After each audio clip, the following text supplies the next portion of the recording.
This is something that I've been talking about for years. Let's watch this video and then come back and talk about it.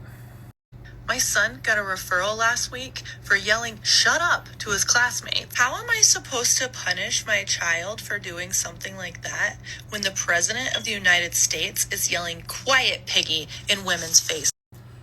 So, like I said at the beginning, this is something I've been talking about for quite some time. How do you discipline your kids? I mean, I know how you do it, but how do you explain to your kids, right, that you're not supposed to act a certain way when the president of the fucking United States of America is acting worse than that, right? And I run into this with his supporters a lot, right? So, like, for example, I live in Illinois. We have Governor J.B. Pritzker. He's hated from a political position standpoint by these folks out here in this red area that I live in the far southwest suburbs of Chicago, in the red town that I live in. He's hated for his political points, but whenever there's an article in one of the local Facebook pages, they don't immediately go after his politics, right? They go after his weight. They talk about what a fat piece of shit he is, what a fat pig he is. Look at how grotesque he is. He only went there because there was free food, whatever.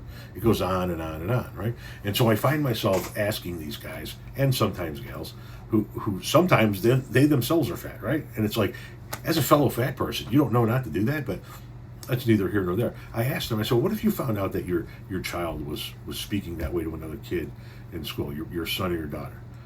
Was calling somebody on social media a fat fucking piece of shit. And look at this fat motherfucker, and this fat. Would you be pissed at them, or would you be proud of them?